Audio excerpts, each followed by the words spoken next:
Hello students, कैसे हैं आप सब लोग। मैं मोइन पठान एक बार फिर से आप सब लोगों के सामने। और आज हम लोग करने वाले हैं क्या, आज हम लोग देखने वाले हैं अल्टरनेटिव सेंटर्स ऑफ पार्क की टाइमलाइन को। बहुत इंपॉर्टेंट टाइमलाइन है, बहुत सारे क्वेश्चन यहां से फंसते हैं।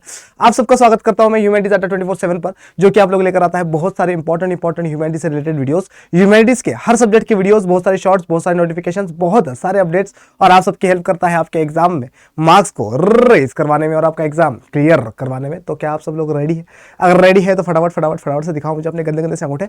आइए स्टार्ट करते हैं। यूरोपियन यूनियन का पूरा के पूरा हम लोग क्या देखने वाले हैं यहाँ पर, टाइमलाइन देखने वाले हैं। ठीक है, थोड़ा सा आसियान के बारे में बताऊंगा, थोड़ा सा आप लोगों को चाइना के बारे में बताऊंगा। ठीक है, स्टार्ट करते हैं। इंपॉर्टेंट है, हर एक जगह से क्वेश्चन बनता है, इसलिए ध्यान से देखना।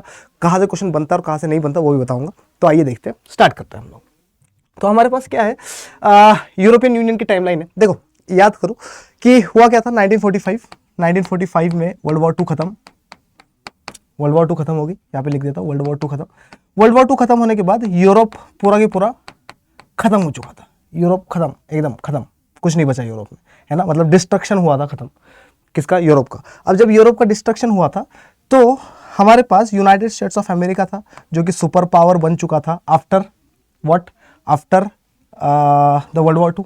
वर्ल्ड वॉर 2 के बाद United States of America super power बन चुका है। हमारे पास है यूरोप। यूरोप दो हिस्सों में बट चुका है। ईस्टर्न यूरोप पार्ट बन चुका है यूएसएसआर का, वेस्टर्न यूरोप है हमारे पास। और वेस्टर्न यूरोप जो है वो यूनाइटेड स्टेट्स ऑफ अमेरिका का दोस्त है। ठीक है, यूनाइटेड स्टेट्स ऑफ अमेरिका का इस टाइम पीरियड में जो लीडर है या प्रेसिडेंट है, उसका नाम है हैरी ट्रूमैन। क्या नाम है उसका? Harry Trueman. हैरी ट्रूमैन का एक बंदा है, एक एडवाइजर है, ठीक है, जिसको हम लोग मार्शल के नाम से जानते हैं, जॉर्ज मार्शल, जॉन मार्शल, जो भी है, ठीक है, मार्शल के नाम से जानते हैं। और ये मार्शल क्या करता है, ये एडवाइस करता है हैरी ट्रूमैन को कि हम लोगों को वेस्टर्न यूरोपियन कंट्रीज की हेल्प करनी चाहिए। किस चीज़ के लिए हेल्प? ताकि इनका रिकंस्ट्रक्शन हो जाए। डिस्ट्रक्शन हो चुका है ना, इनका रिकंस्ट्रक्शन करने के लिए इनको फाइनेंशियल हेल्प देते। मतलब United States of America financial help देगा, फाइनेंशियल हेल्प देगा किसको? वेस्टर्न यूरोप को, ताकि ये कंट्रीज हमारे साथ जुड़ी रहे। ठीक है, और हम इनको पैसा देंगे तो ये लोग हमसे लॉयल रहेंगे। ठीक है, प्लस ये लोग हमारी आइडियोलॉजी को भी फॉलो करते हैं, कैपिटलिज्म को, है ना, डेमोक्रेसी को। तो इनको क्या करते हैं? पैसा देते, फाइनेंशियल हेल्प देते। और यही फाइनेंशियल हेल्प देने के लिए 1948 में एक ऑर्गेनाइजेशन बनाया गया। ठीक है, ये जो मार्शल ने आइडिया दिया था ना, इसको मार्शल प्लान बोला जाता है।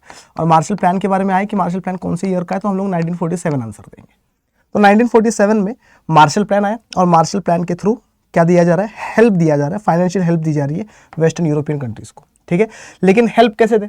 तो उसके लिए एक ऑर्गेनाइजेशन बनाया गया 1948 में, और इस ऑर्गेनाइजेशन का नाम था OEC, यानी कि ऑर्गेनाइजेशन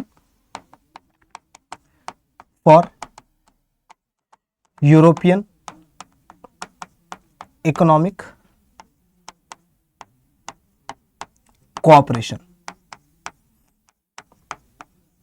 यूरोपियन इकोनॉमिक कोऑपरेशन। तो पेपर में आता है कि 1948 में कौन सा ऑर्गेनाइजेशन बना था? OEC बना था। ठीक है, पेपर में क्वेश्चन आता है कि OEC के थ्रू, ये OEC किस तरीके का एक ऑर्गेनाइजेशन था? तो OEC एक ऐसा ऑर्गेनाइजेशन था जिससे United States of America financial help देता था वेस्टर्न यूरोपियन कंट्रीज को।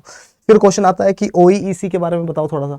तो OEC को वेस्टर्न यूरोपियन कंट्रीज एक प्लेटफॉर्म की तरह यूज करती थी। कैसा प्लेटफॉर्म? एक ऐसा प्लेटफॉर्म जहां पर बैठकर ये लोग इकोनॉमिक कोऑपरेशन कर सके। क्या कर सके?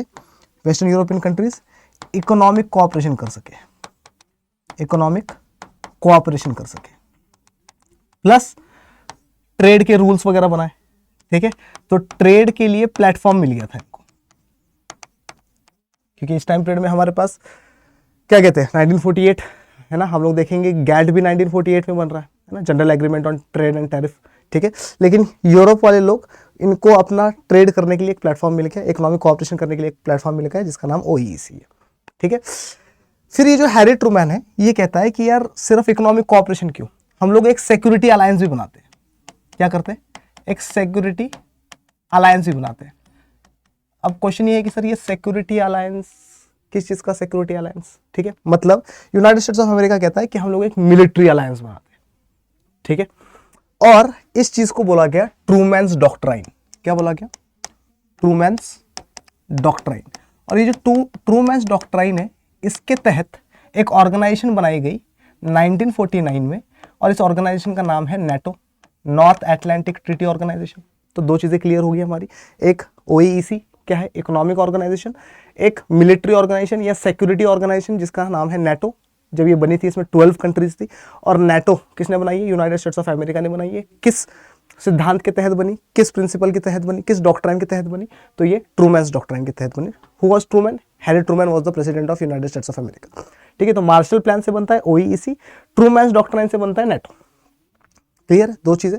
ठीक है, अब इकोनॉमिक कोऑपरेशन हो गया, मिलिट्री कोऑपरेशन हो गया या सिक्योरिटी कोऑपरेशन हो गया, पॉलिटिकल कोऑपरेशन, राजनीति भी तो इंपॉर्टेंट है। ठीक है, तो इसी के लिए राजनीति करने के लिए 1949 में एक ऑर्गेनाइजेशन बनाते हैं यूरोप वाले लोग, वेस्टर्न यूरोप वाले लोग, और इस ऑर्गेनाइजेशन का नाम है COE, मतलब council of Europe. Council of Europe, और काउंसिल ऑफ यूरोप किसके लिए बनी है? For political cooperation. ठीक है, तो ये तीन चीजें याद रखनी बहुत इंपॉर्टेंट है। इसके बाद क्या हो रहा है, इसके बाद की कहानी अब हम लोग अब स्टार्ट करेंगे, जो कि हमारे PDF में है। देखिए जरा क्या बता रहा है। 1951 अप्रैल पे आते हैं। 1951 April 6 West European countries, France, West Germany, Italy, Belgium, the Netherlands and Luxembourg sign the treaty of Paris establishing the European coal and steel community ECSC। अब देखो इसमें क्या हम लोगों को सब याद करना है? नहीं याद करना, हमें बस ये याद रखना है कि 1951 में ट्रीटी ऑफ पेरिस हुई थी। क्या हुई थी? Treaty of Paris. और ट्रीटी ऑफ पेरिस से वेस्टर्न यूरोपियन कंट्रीज ने ECSC बनाया, European coal and steel community. ठीक है, ECSC की फुल फॉर्म पूछी जाती है पेपर में, इसलिए इसको याद रखना है। ठीक है, तो ECSC कब बना? 1951 में बना। किसके तहत बना? ट्रीटी ऑफ पेरिस के तहत बना। क्लियर है? पेरिस कहाँ पर, ये भी बता दो, है ना, फ्रांस में, फ्रांस की कैपिटल है। कौन से रिवर पे, ये भी बता दो, सीन रिवर पे। और बताओ कुछ चलिए इसके आगे आते हैं। ठीक है, तो 1951 याद करते चलेंगे अपन। ठीक है, तो 1948 क्या बना अपना? 1947 मार्शल प्लान। 1948 में हमारे पास बना OEEC। 1949 ट्रूमैन्स डॉक्ट्राइन के थ्रू बना नेटो। 1949 में ही बनता है हमारे पास council of Europe, council of Europe for political organisation. 1951 में ट्रीटी ऑफ पेरिस हो रही है। 1951 के ट्रीटी ऑफ पेरिस से हम लोगों ने ECSC, European coal and steel community बना दी। Done done done. चलो आगे आते हैं। 1957 पे आते हैं। सर क्या ये मंथ्स याद रखने की जरूरत है? बिल्कुल याद रखने की जरूरत नहीं है, इसको हटा दो। 25 मार्च, अप्रैल, कोई जरूरत नहीं है हम लोग। ठीक है, क्या करना है हम लोग कर रहे हैं 1957 में क्या हो रहा है। द 6 कंट्रीज, यही वाली 6 कंट्रीज जिन्होंने पहले क्या करा था, ट्रीटी ऑफ पेरिस साइन करी थी, अब यही लोग ट्रीटीज ऑफ रोम साइन करेंगे। क्या साइन करेंगे? Treaties of Rome. याद रखना, तो पेपर में अगर क्वेश्चन आ जाए कि ट्रीटीज ऑफ रोम कब साइन हुआ, तो ट्रीटीज ऑफ रोम साइन हुआ है 1957 में। क्लियर है? ठीक है, डन डन डन। तो ये क्या बोल रहा है? These 6 countries signed the treaties of Rome establishing the European Economic Community EEC and the European Atomic Energy Community Euratom। अब ध्यान सुनो क्या हो रहा है। ट्रीटीज ऑफ रोम से दो चीजें बन रही है 1957 में। एक है यूराटोम और एक है क्या? EEC। EEC के बारे में बहुत क्वेश्चन आता है, सर ये EEC क्या है? ये है यूरोपियन इकोनॉमिक कम्युनिटी। इसी को बाद में हम लोग यूरोपियन कम्युनिटी के नाम से जानेंगे, है ना, इकोनॉमिक हट जाएगा इसमें से। सर क्या काम है इन दोनों का? अब ध्यान सुनो, जो OEEC था, organisation for European economic cooperation, इसमें यूनाइटेड स्टेट्स ऑफ अमेरिका भी था। यूरोपियन कंट्रीज कह रही है कि भैया यूनाइटेड स्टेट्स ऑफ अमेरिका के अलावा अपना भी तो ऑर्गेनाइजेशन होना चाहिए फॉर इकोनॉमिक कोऑपरेशन। तो 1957 में EEC, यूरोपियन इकोनॉमिक कोऑपरेशन बनाया लोगों ने। ठीक है, और इसमें यूनाइटेड स्टेट्स ऑफ अमेरिका नहीं है, इसमें सिर्फ वेस्टर्न यूरोपियन कंट्रीज। ठीक है, तो EEC कब बनाया गया? 1957। ठीक है, यूराटोम कब बनाया गया? यूराटोम ये क्या है? For electricity production etcetera etcetera के लिए यूराटोम बनाया गया था। और ये जो यूराटोम है ये क्या करता है? ये आज भी 30% के आसपास एनर्जी प्रोवाइड करता है यूरोप को। ठीक है, तो यूराटोम बनाया गया, यूरोपियन एटॉमिक एनर्जी एजेंसी, इसके बारे में भी आता है, एनर्जी कम्युनिटी, सॉरी, है ना, यूरोपियन एटॉमिक एनर्जी कम्युनिटी। ठीक है, अच्छा कंफ्यूज नहीं होना क्या कि 1957 में ही यूनाइटेड नेशन की भी एक ऑर्गेनाइजेशन बनती है जिसको IAEA बोलते हैं अपन। तो IAEA अलग है, ये इंटरनेशनल एटॉमिक एनर्जी एजेंसी है, ये भी 1957 की, लेकिन ये ट्रीटीज ऑफ रोम के अंडर में नहीं आ रही, ये कंप्लीटली अलग चीज़ है। इसको हम लोग इंटरनेशनल ऑर्गेनाइजेशन में पढ़ते हैं। ठीक है, और यूराटोम को हम लोग कहाँ पर पढ़ रहे हैं? अल्टरनेटिव सेंटर्स ऑफ पावर में पढ़ रहे हैं। ठीक है, तो अभी तक हम लोगों ने क्या क्या किया, इजी से करते हैं फटाफट से। हम लोगों ने मार्शल प्लान 1947, OEEC 1948, हम लोगों ने देखा क्या ट्रूमैन डॉक्ट्राइन से 1949 में हम लोगों ने बनाया नाटो, 1949 में ही हम लोगों ने काउंसिल ऑफ यूरोप बनाया, 1951 में ट्रीटी ऑफ पेरिस करी, ट्रीटी ऑफ पेरिस से हम लोगों ने ECSC यानी कि European coal and steel community बनाई, 1957 में हम लोगों ने ट्रीटीज ऑफ रोम किया और ट्रीटीज ऑफ रोम से हम लोगों ने दो चीज़ें बनाई, European economic community economic cooperation के लिए और यूराटोम बनाया। ठीक है, यूराटोम किस लिए आता है, क्या काम होता है, कुछ नहीं आता पेपर में, बस ये लगा लो कि 1957 में यूराटोम बन गया। क्लियर, डन डन डन, आ गया है। चलो आगे आते हैं, इंपॉर्टेंट है, भूलना नहीं है बिल्कुल भी। ठीक है, आगे आते हैं। 1973 इंपॉर्टेंट ईयर है। इंपॉर्टेंट ईयर क्यों है? क्योंकि जिसको हम लोग अभी यूरोपियन कम्युनिटी कह रहे थे, यूरोपियन इकोनॉमिक कम्युनिटी कह रहे थे, इसी को अभी हम लोग यूरोपियन कम्युनिटी बोलेंगे, EC बोलेंगे। ठीक है, 1973 का ईयर इंपॉर्टेंट इस वजह से है क्योंकि यूनाइटेड किंगडम जो है वो अभी तक पार्ट नहीं था यूरोपियन इकोनॉमिक कम्युनिटी का। 1973 में वो यूरोपियन इकोनॉमिक कम्युनिटी का या यूरोपियन कम्युनिटी का पार्ट बन जाएगा। ठीक है, इसके साथ दो कंट्रीज और बनती है, डेनमार्क और आयरलैंड। ठीक है, लेकिन उसके बारे में हम लोगों को याद रखने की जरूरत नहीं है। यूनाइटेड किंगडम के बारे में याद रखना है कि 1973 Denmark, Ireland and United kingdom join the European community. तो 1973 में क्या हुआ? 1973 में यूरोपियन कम्युनिटी को ज्वाइन कर लेता है यूनाइटेड किंगडम। उसके साथ साथ डेनमार्क भी करती है, आयरलैंड भी करती है। याद रखोगे बहुत अच्छी बात है, CUT में भी हेल्प करेगा। नहीं याद रखोगे कोई बात नहीं, ठीक है, क्योंकि आना आएगा तो सिर्फ यूनाइटेड किंगडम के बारे में आएगा। आगे आते 1979, बहुत ज़्यादा इंपॉर्टेंट पेपर में आने वाला क्वेश्चन। क्या 1979 के बारे में आप लोगों के पास पेपर में आएगा कि first direct elections for the European parliament कब हुआ है? समझ में आ रहा है कि नहीं आ रहा? तो first direct elections to the European parliament होता है जून 1979। बहुत ज़्यादा इंपॉर्टेंट है ये, बहुत ज़्यादा इंपॉर्टेंट। सबसे पहला यूरोपियन पार्लियामेंट के लिए डायरेक्ट इलेक्शंस कहाँ पर होना? क्यों?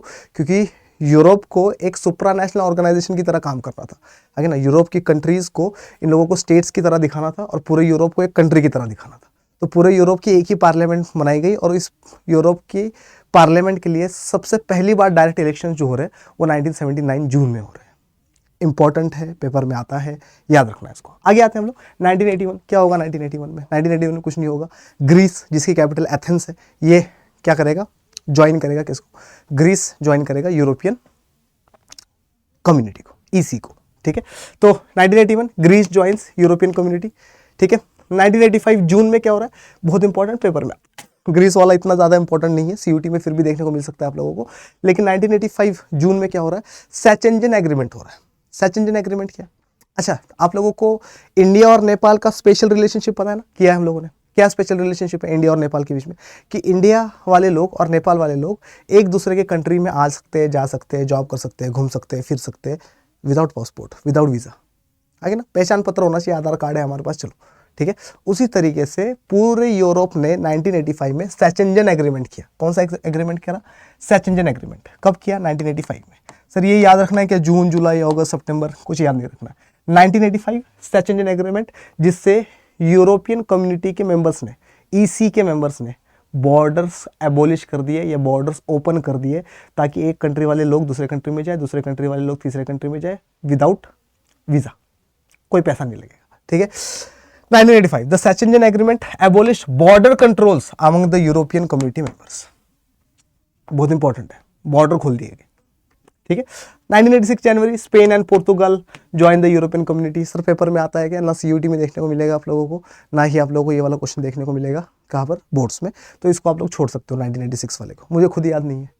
ठीक है, जो इंपॉर्टेंट है वो मैंने याद कर रखा है कि मुझे पता है, ठीक है, क्या आना है क्या नहीं आना। ठीक है, इसी को स्मार्ट स्टडी बोलते हैं। अगर आप लोग भी करना चाहते हैं तो जुड़ना जरूर मेरे साथ।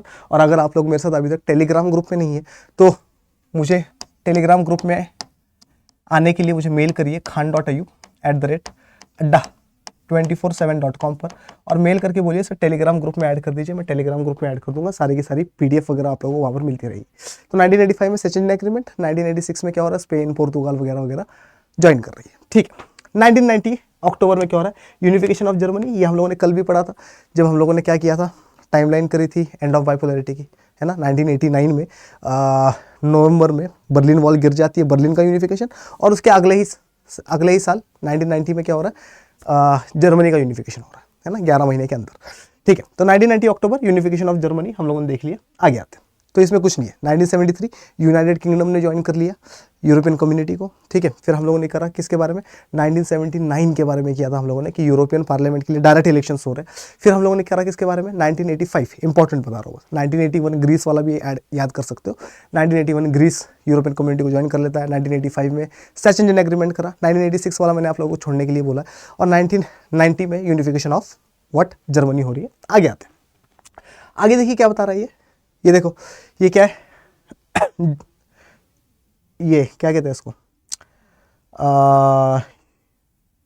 यूरोपियन यूनियन बनने वाला है, अभी बना नहीं है, लेकिन ये यूरोप है। और यूरोप जो है दो हिस्सों में बटा हुआ है ना, वेस्टर्न यूरोप, ईस्टर्न यूरोप। तो अभी ईस्टर्न यूरोप जो है इनका पार्ट है ही नहीं, ना यूरोपियन कम्युनिटी का पार्ट है, ना किसका ओईसी का पार्ट है, किसी का पार्ट नहीं है। लेकिन 1991 में बहुत बड़ी चीज़ होने वाली है, क्या, यूएसएसआर का डिसइंटीग्रेशन। और जैसे यूएसएसआर डिसइंटीग्रेट होगा तो ये लोग भी क्या करेंगे, इनके साथ मिलना चाहेंगे, पूरा यूरोप एक बनाना चाहेंगे, आगे ना। चलिए आगे आते हैं, ये क्या है, ये यूरोपियन पार्लियामेंट है, दिख रहा है, ठीक है। चलिए आगे आते हैं हम लोग 1992 फरवरी। अब देखो क्या हो रहा है, दो चीजें इंपॉर्टेंट याद रखो। 7 फरवरी 7 फेब 1992, ठीक है, और 8 फेब 1992। सर ये क्या क्यों याद रखना है, इसलिए याद रखना है कि 7 फेब को मास्ट्रिक्ट ट्रीटी होगी। मुझे स्पेलिंग नहीं आती है इसलिए मैं एम लिख रहा हूं, मास्ट्रिक्ट ट्रीटी, ठीक है। और 8 फेब को हो रहा है यूरोपियन यूनियन पैदा। सर यूरोपियन यूनियन क्यों बना है 8 फेब को, इतनी जल्दी यूरोपियन यूनियन क्यों बना दिया इन लोगों ने, अच्छा तो चल रहा था यूरोपियन कम्युनिटी। दिसंबर या 25 दिसंबर 1991 में क्या हुआ, यूएसएसआर डिसइंटीग्रेट का मतलब ये जो ईस्टर्न यूरोपियन कंट्रीज है, ये लोग हो गई है इंडिपेंडेंट। और यूरोप वाले बोले कि यही सही मौका है, बेस्ट टाइम है क्या करने का, पूरे यूरोप का यूनिफिकेशन करवाने का, ईस्टर्न यूरोपियन कंट्रीज को भी हमारे साथ इंक्लूड करवाने का। अभी तो वेस्टर्न यूरोपियन कंट्रीज ही अपना ग्रुप बना रहे थे, इकोनॉमिक कोऑपरेशन, पॉलिटिकल कोऑपरेशन सब कुछ कर रही थी, लेकिन ये लोग बाहर थे। अब क्योंकि ये लोग इंडिपेंडेंट हो गए 1991 में दिसंबर में, ठीक है, अब इन लोगों को क्या करना है, इन लोगों को इंक्लूड करवाने के लिए फटाफट से क्या बनाया गया, यूरोपियन यूनियन बनाया गया। मास्ट्रिक्ट ट्रीटी साइन होती है 7 फेब 1992, 8 फेब 1992 को यूरोपियन यूनियन बनकर रेडी हो जाता है, ठीक है। देखिए क्या बता रहा है, 1992 February 7 the treaty of Maastricht was signed establishing the European Union. 7 Feb 1992 treaty of Maastricht start हो गई, मतलब साइन कर दी गई और यूरोपियन यूनियन बनकर रेडी हो गया।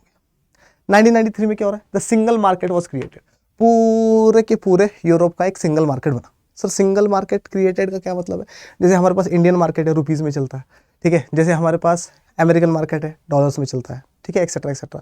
चाइनीज़ मार्केट येन में चलता होगा, ठीक है, या जो भी है रशियन मार्केट रूबल में चलता होगा, एक्सेट्रा। उसी तरीके से पूरे यूरोप का एक सिंगल मार्केट क्रिएट किया गया, ठीक है।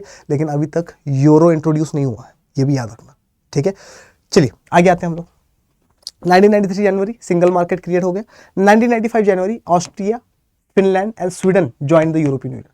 देखो स्वीडन, फिनलैंड, ऑस्ट्रिया इन लोगों ने अभी तक ज्वाइन नहीं करा है, खास करके स्वीडन ने ज्वाइन नहीं किया। सर स्वीडन ने क्यों नहीं ज्वाइन किया, ठीक है, स्वीडन जैसी कंट्रीज, डेनमार्क जैसी कंट्रीज ये यूरोपियन यूनियन को ज्वाइन नहीं करना चाहती थी, ठीक है, ये चीज़ याद रखना। इसी वजह से ये वाला इंपॉर्टेंट हो जाता है कि स्वीडन ने कब ज्वाइन किया था यूरोपियन यूनियन को। स्वीडन जैसी कंट्री ने, स्वीडन ने और डेनमार्क जैसी कंट्रीज जो थी, ये लोग नहीं चाहते थे कि हम लोग क्या करें, यूरोपियन यूनियन का पार्ट बने। सर क्यों, क्योंकि ये लोग कहते थे कि भैया ये जो ईस्टर्न यूरोपियन कंट्रीज है ये हमारे पे इकोनॉमिक बर्डन है, ये लोग ज़्यादा डेवलप्ड नहीं है, हम लोग डेवलप्ड कंट्रीज है, ठीक है, और हम लोग नहीं चाहते इनके साथ जुड़ना। समझ में आ रहा है कि नहीं आ रहा, हमारे पे बिना बात के क्या आ जाएगा, बोझ आ जाएगा। इस वजह से ये लोग क्या कह रहे हैं, स्वीडन, डेनमार्क जैसी कंट्रीज कह रही है कि हमें यूरोपियन यूनियन का पार्ट नहीं बनना। लेकिन 1995 आते आते क्या हो रहा है, स्वीडन, फिनलैंड, ऑस्ट्रिया पार्ट बन जाती है किसका, यूरोपियन यूनियन का। अब यूरोपियन यूनियन बन चुका है। अब European union economic cooperation, political cooperation, security cooperation, सारे कोऑपरेशन करेगा, मिलिट्री कोऑपरेशन एक्सेट्रा, ठीक है। तो ये क्या बोल रहा है, 1995 में स्वीडन, इंपॉर्टेंट स्वीडन ही है इसमें, फिनलैंड वगैरह इंपॉर्टेंट नहीं है कि स्वीडन ने कब ज्वाइन करा, तो स्वीडन ने 1995 में ज्वाइन किया। आगे आते हैं हम लोग 2002, बहुत इंपॉर्टेंट ईयर, पेपर में आता है। 2002 में यूरोपियन यूनियन पूरे के पूरे यूरोप के लिए एक सिंगल करेंसी को इंट्रोड्यूस करेगी जिसको बोला जाता है यूरो, ठीक है, तो पेपर में क्वेश्चन आता है कि यूरो को कब इंट्रोड्यूस किया गया, तो यूरो को इंट्रोड्यूस किया गया है 2002 में। ठीक है, यूरो को इंट्रोड्यूस कब किया गया, 2002, जनवरी फरवरी याद रखने की जरूरत नहीं है, ये बहुत ज़्यादा इंपॉर्टेंट है, पेपर में आता है। ठीक है, the new currency euro, the new currency was introduced in the 12 European union members, और 12 कंट्रीज ने इसको अडॉप्ट भी कर लिया, इसमें यूनाइटेड किंगडम नहीं है। यूनाइटेड किंगडम कभी भी यूरो को अडॉप्ट नहीं करेगा, जब तक छोड़ नहीं देता तब तक भी अडॉप्ट नहीं करेगा, मतलब छोड़ने के बाद तो क्यों ही करेगा अडॉप्ट। ठीक है, तो 2002 में क्या आया, 2002 में बहुत इंपॉर्टेंट है ये, 2002 में यूरोपियन यूनियन ने क्या करा, यूरो को इंट्रोड्यूस करा। ठीक है, आगे आते हैं 2004, इंपॉर्टेंट, क्यों इंपॉर्टेंट है ये बताता हूँ। 2004 इसलिए इंपॉर्टेंट है, कल भी पढ़ा है हम लोगों ने ये, कि Baltic states, Estonia, Latvia, Lithuania, ये तीनों की तीनों कंट्रीज आकर ज्वाइन करेगी किसको, यूरोपियन यूनियन को। बहुत सारी कंट्रीज करेगी, हमें तीन ही याद रखनी है, एस्टोनिया, लातविया, लिथुआनिया, ये तीन कंट्रीज जो पहले यूएसएसआर का पार्ट थी, है ना, जो 1991 के आसपास बन जाएगी यूनाइटेड नेशंस का पार्ट, वही 2004 में क्या करेगी, 2004 में आकर जुड़ जाएगी यूरोपियन यूनियन के साथ। ठीक है, 2004 मई में क्या हो रहा है, 10 न्यू मेंबर्स, सिप्रस, चेक रिपब्लिक, एस्टोनिया, हमें याद रखना है, Hungary, Latvia, Lithuania, Malta, Poland, Slovakia and Slovenia join the European union. हमें क्या याद रखना है, 2004 में किसने ज्वाइन किया, 2004 में 10 कंट्रीज ने ज्वाइन किया था, लेकिन हमें 3 कंट्रीज के बारे में याद रखना है, कौन सा, लातविया, लिथुआनिया और एस्टोनिया। ठीक है, इन लोगों ने क्या करा, इन लोगों ने आकर ज्वाइन कर लिया यूरोपियन यूनियन को। 2007 इंपॉर्टेंट ईयर, इसके बारे में क्वेश्चन 2 बार मैंने सीयूटी में देखा। ठीक है, तो सीयूटी के लिए तो बहुत ज़्यादा इंपॉर्टेंट है। 2007 के बारे में डायरेक्ट क्वेश्चन आता है कि कौन सी ऐसी 2 कंट्रीज थी जिन्होंने 2007 में ज्वाइन करा था यूरोपियन यूनियन को, तो बल्गेरिया और रोमानिया, ये 2 कंट्रीज है जिन्होंने यूरोपियन यूनियन को ज्वाइन किया। ठीक है, और एक कंट्री जिसने 2004 में ज्वाइन किया था, जिसका नाम है स्लोवेनिया। ठीक है, स्लोवेनिया क्या करेगी 2007 में, in 2007 Slovenia will adopt euro as a currency. ठीक है, तो 2 क्वेश्चन आते हैं इस लाइन से। क्या क्वेश्चन आते हैं कि ऐसी कौन सी कंट्रीज थी जिन्होंने 2007 में यूरोपियन यूनियन को ज्वाइन किया, तो बल्गेरिया और रोमानिया, और ऐसी कौन सी कंट्री थी जिसने यूरो को अडॉप्ट किया एज अ करेंसी 2007 में, स्लोवेनिया ने। ठीक है, तो क्या याद रखना हम लोगों को, 2007 Bulgaria and Romania join the European union, Bulgaria Romania ने यूरोपियन यूनियन को ज्वाइन कर लिया, और स्लोवेनिया ने यूरो को अडॉप्ट कर लिया। क्लियर है, चलो रिवाइज करते हैं ये वाला पेज फटाफट से। 1992 फरवरी, 7 फरवरी 1992 मास्ट्रिक्ट ट्रीटी, 8 फरवरी 1992 यूरोपियन यूनियन बन चुका है। ठीक है, 1993 में सिंगल मार्केट बन चुका है, 1995 में स्वीडन ने ज्वाइन कर लिया है।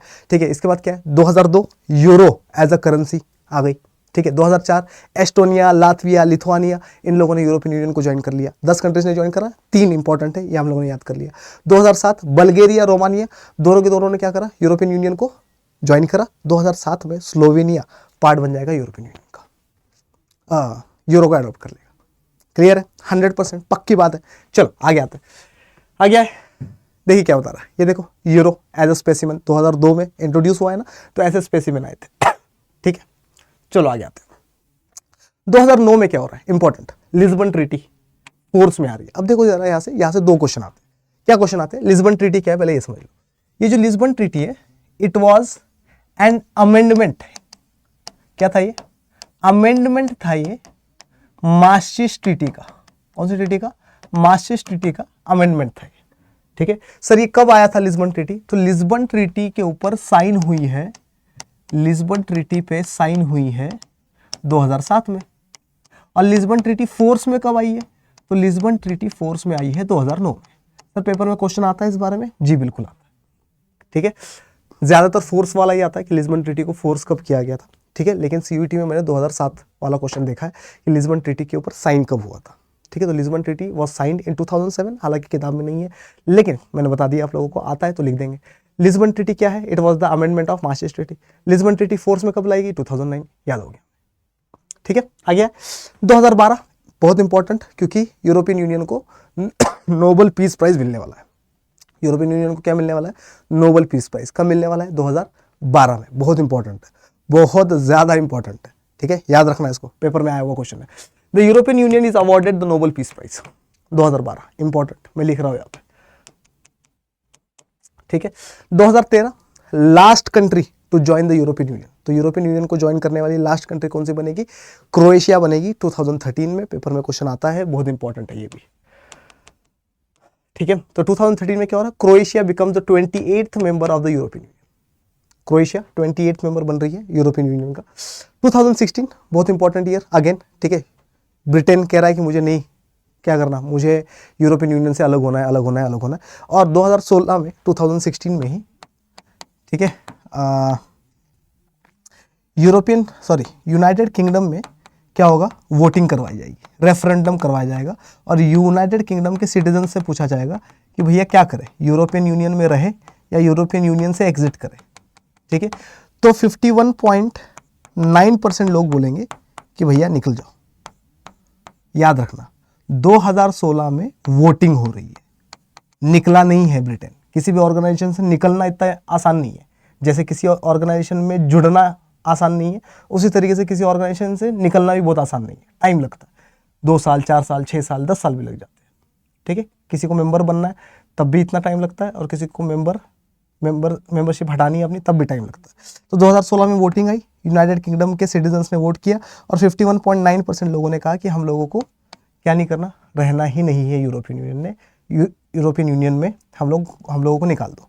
ठीक है, वोटिंग हुई और वोटिंग होने के 4 साल बाद 2020 में ब्रेक्जिट होता है। क्या होता है, Brexit.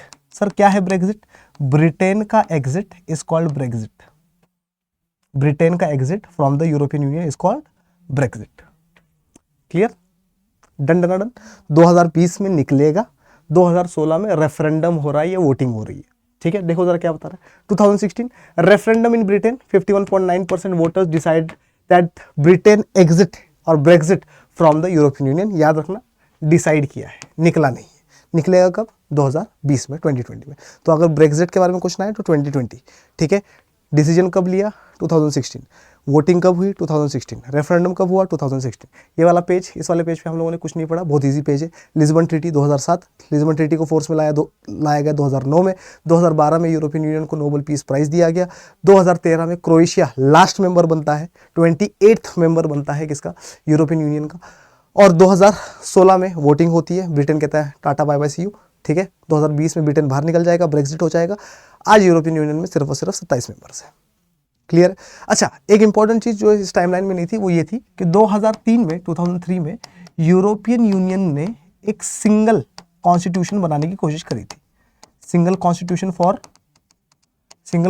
For whole what, single constitution बनाने की कोशिश करी गई थी पूरे के पूरे यूरोप के लिए, है ना। मतलब यूरोपियन यूनियन ने पूरे यूरोप के लिए सिंगल कॉन्स्टिट्यूशन बनाने की कोशिश करी गई थी, लेकिन ये फेल हो गया था।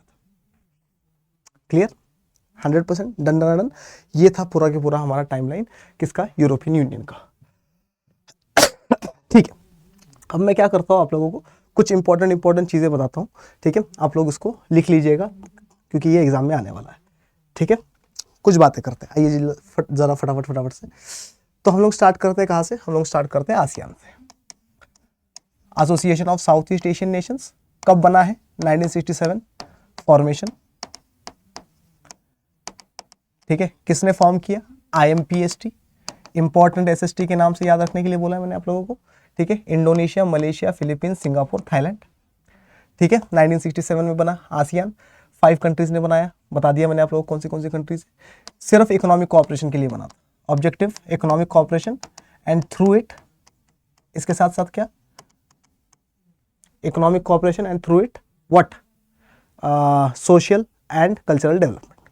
ठीक है, आगे आते हैं। 1994 पेपर में क्वेश्चन आता है कि 1994 में क्या हुआ, तो ARF बना है, आसियान रीजनल फोरम बना है।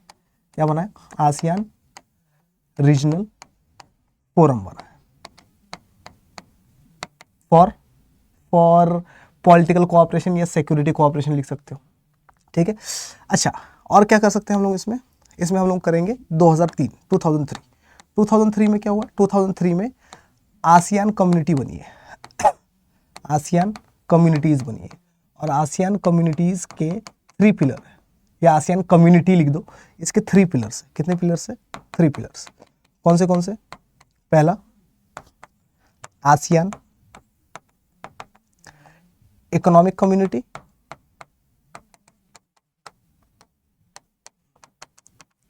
दूसरा आसियान सिक्योरिटी कम्युनिटी, इसको पॉलिटिकल सिक्योरिटी कम्युनिटी भी कह सकते हैं, पॉलिटिकल सिक्योरिटी कम्युनिटी भी कह सकते हैं। और तीसरा ASEAN socio cultural community, socio cultural community. Paper में अगर क्वेश्चन आ जाए कि कौन सा ऑर्गेनाइजेशन सुप्रा नेशनल ऑर्गेनाइजेशन है, वो सिर्फ यूरोपियन यूनियन है, उसके अलावा कोई भी नहीं है। बाकी ये चीज़ याद रख लेना आप लोग, किसके बारे में, आसियान के बारे में। आसियान के बारे में अगर टाइमलाइन में से ईयर्स के हिसाब से अगर कुछ क्वेश्चन आएगा तो इसके अलावा कुछ भी नहीं आएगा, ठीक है। हाँ, आसियान विजन 2020 याद रख सकते हो आप लोग कि आसियान का विजन 2020 क्या है। आसियान विजन 2020 में ये लोग कहते हैं कि हमारे बीच में जितने भी कन्फ्लिक्ट्स है उसको हम लोग खत्म करेंगे, एक्सेट्रा एक्सेट्रा, ठीक है। और क्या, हमारी आउटवर्ड लुकिंग पॉलिसी रहेगी, सिर्फ साउथ ईस्ट एशिया में नहीं खेलेंगे, बल्कि हम लोग East Asia, South Asia, Shanghai cooperation organisation, European union, United States of America, सबके साथ दोस्ती वगैरह करेंगे। और एशियन कंट्रीज़ को ये लोग क्या करेंगे विजन 2020 में, एशियन कंट्रीज़, खास करके साउथ एशियन कंट्रीज़, सारे के सारे एशियन कंट्रीज़ को ये लोग प्लेटफॉर्म प्रोवाइड करते हैं कि अगर तुम्हारे जो कन्फ्लिक्ट्स है वो आसियान में आओ और आसियान में आकर ये सारे के सारे कन्फ्लिक्ट्स को सॉल्व कर दो, ठीक है। आसियान के बारे में इतना ही, ठीक है। थोड़ा सा चाइना देख लेते हैं, फिर एंड करते हैं अपन इसको, ठीक है। इंपॉर्टेंट है, याद रखना। आगे आते हैं हम लोग आते हैं किस पे, हम लोग आते हैं आसियान पे, चाइना पे। चाइना के बारे में क्या क्या चीज़ें याद रखनी है हम लोगों को, राइज ऑफ चाइनीज़ इकोनॉमी में से। तो चाइना के बारे में सबसे पहले चीज़ हम लोगों को जो याद रखनी है 1949 चाइनीज़ रिवॉल्यूशन याद रखना है हम लोगों को। यहाँ पर चाइनीज़ रिवॉल्यूशन याद रखना है।